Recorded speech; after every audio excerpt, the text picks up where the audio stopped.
so my name is Jenny, for those of you that don't know me, and I am the 8th grade girls small group leader. So before I start, I'm just going to set down some ground rules. I hate speaking in front of people, so just bear with me for the next few minutes. What I'm going to do is, what I try and do when I talk in front of people is get everything out in one breath. So when I start running out of air, it kind of sounds like I'm going to cry, but I'm not, so don't be worried. So I'm going to start. I have 26 years of stories, so I'm not going to bore you with all of them, but I do want to start with when I was younger. I've lived in Vancouver my whole life, went to a church where I was the 5th generation there, so it was a pretty big deal for me to be there, and my brother. However, the youth group, there was 5 kids in there, in middle school and high school. My brother and I were 2. So I kind of fell away from church and I didn't even know what a relationship with God was there, because they didn't have like a youth service. It was you went with the big service, and we had a pastor who didn't really know how to speak to a younger generation. So in middle school I kind of fell away because there was no youth group. The one youth group I remember going to, we got Taco Bell after a Sunday service, and I think we read the Bible, but I couldn't tell you what we read in the Bible or what it was about. And so then got into high school, started dating this guy, and he goes, hey, I go to this youth group on Wednesdays, and my mom wants me to invite you to come. Well, I guess if I get to hang out with you, sure, yeah, I'll go. He didn't tell me that there were gender-specific small groups, and that I couldn't go to small group with him. So I show up, and I'm like, okay, I don't know anybody, I don't have any friends, and there was a lot of kids, probably as many as there are now, and I got put into a small group with seniors, and I was a freshman. And so they're talking about graduation and what they're gonna do next, and I go, I got put on the freshman team for basketball. That's about all I got going for my life right now. And then we broke up, and I really liked this youth group because I didn't know that there was a worship band. We had hymnal books at my old church. So I'm gonna come back for the band because the worship leader is really cute, so I'm gonna keep coming. So then I got my sophomore year, started dating somebody else, and well, I can only hang out on Wednesdays. Okay, well, I guess I'll just hang out with you and I'll just go to church when I can. Broke up. Well, I'm gonna go back to church because I had a lot of fun there. Got put into a small group with girls my age, so that was a lot of fun. Went to all the events, went to camps, and I started learning what an actual relationship with God was. That he's somebody that you can talk to, not just somebody in the Bible. I didn't know about Jonah and the whale. I didn't know about David and Goliath. Like, I knew Genesis. That was it. That was the only story I knew. I knew Noah's Ark because that's the preschool I went to. So I connected a lot with my small group leader. Like I said, I went to the camps. I was on the student leadership team, and then I graduated. And I said, I want to do this. I want to be a leader. I want to be able to speak into girls' lives just like my small group leader was able to speak into mine. So I went and met with the pastor. He goes, yeah, but first you have to do a year of setup. So at the time, we had youth group on Wednesday, but the main service met on Tuesday nights. So we had the entire campus. And so we would set up foosball and ping pong and Wii's on the TVs in the family room, but it all had to come back down, and that was my job, to move them. So finally, get a small group, proved that I was committed, I was gonna be here. Walk into 15 freshman girls by myself, 15 of them. What am I doing? How am I supposed to speak to girls that are 6 years younger than I am? So one of the other leaders said, do this survey. It has questions like, what's your favorite color? How many siblings do you have? Things to get to know them. It'll be a good icebreaker. Okay, cool. So I'm reading them after small group because we didn't get through all the questions. One of them, what's your favorite color? Black, because I'm emo. I don't have any friends. Took a bite out of the paper. And so then I was really questioning, is it God, like, is this really where you want me? Is this really where you have me? Like, how am I supposed to speak to girls that take bites out of paper the first time I meet them? But he told me, stay there, like, this is where I have you, and just show up. So I showed up, and I bonded with these girls, followed them all the way through high school till when they graduated, and now they're some of the leaders here at United. And God, it wasn't easy, as most of the leaders know. Like, I cried with them, I was happy with them, and watching them walk across that stage of graduation was one of the hardest things I've had to do. Or had to watch it, I guess I didn't do it, but. And then, about a year after that, I got an email about my old small group leader. She made some choices that made it so she couldn't be a part of my life anymore. And I found out that it had been a year-long situation, and I found out in an email. So I was so upset. I was mad at God, like, if you're a loving God, like, why would you let this happen?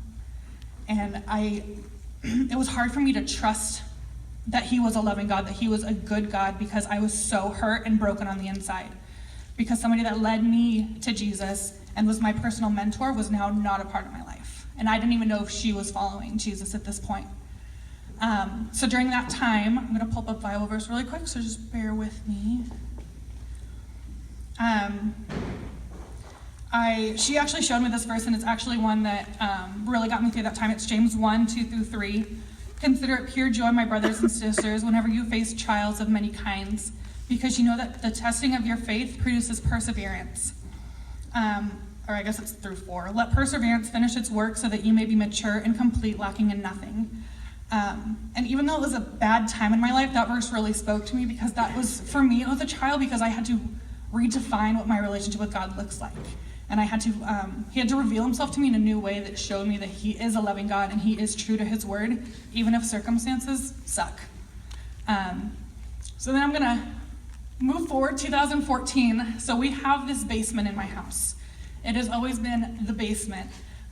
Growing up, it was the party room when we had sleepovers, and then all of a sudden my younger brother got this as his bedroom. He's younger than me, why would he get it over myself? Well, one of his friends in high school moved in with us, so I had to wait patiently all the way through middle school and high school until he moved out, and then finally I get this basement. And I have a TV and a couch and my bed, and it's great. I have like one side designated for when I entertain or have friends over, and then my room. About 2 months later, I get 2 roommates, Coda and Sarah, so I no longer had this room to myself. I had a corner of it. And for those of you that know, Sarah and Coda and I, we went everywhere together. Coda and I went to school together, we served here together, we hung out on the weekends together. Coda and I even worked at Payless together. We did everything. And we made it look like it was all fun. I mean, those of you that know us a little bit more may not have seen that, but when we come here, even if we were not the biggest fans of each other, we made it look like we were, and we put everything aside. Let me just say, we perfected the silent cry.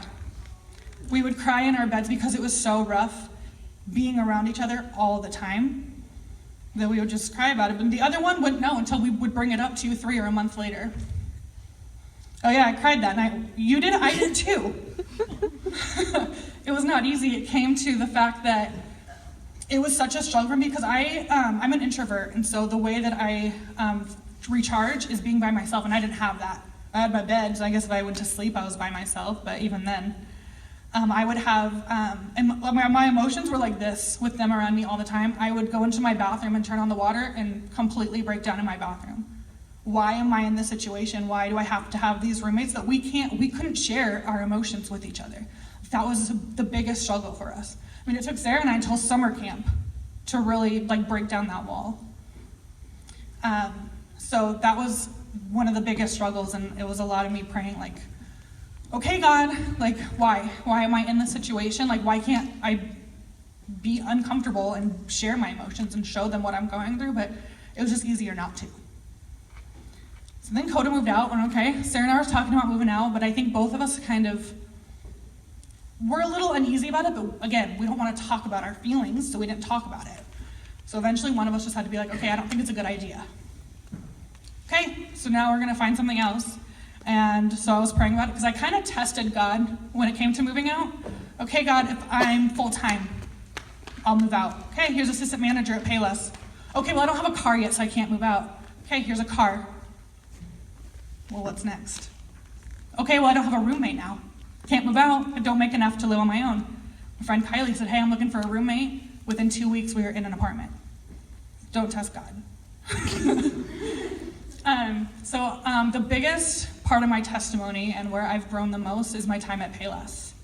I was there for 3 years, and it was just going to be a 1-year gig until I finished school. Little did I know I was going to meet some of my best friends there and be challenged in ways I had no idea. We always talk about show the love of Jesus no matter what. Well, how do you do that when somebody's getting mad at you because you don't have the right shoe, or there's a scuff on this one and they want 20% off? How do you show the love of Jesus? You smile a lot, you pray a lot. So I was bumped up to assistant manager, and then I'm there all the time, showing the love of Jesus, smiling a lot. And then this last April, I felt that my time at Payless was coming to an end. Oh, no. That can't be right. I'm comfortable here. I make my own schedule. I work with my friends, and I know what I'm doing. There's no way. Well, I'll just apply for a job and see what happens. I get a call back. What?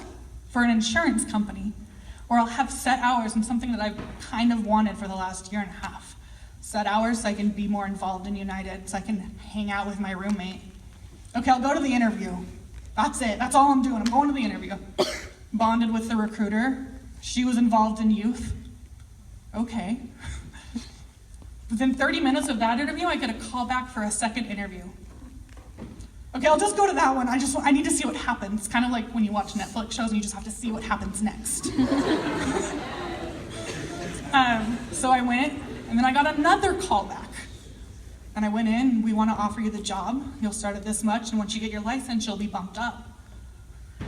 Okay, so I put in my three-week notice at Payless, but I went on 2 vacations during that time.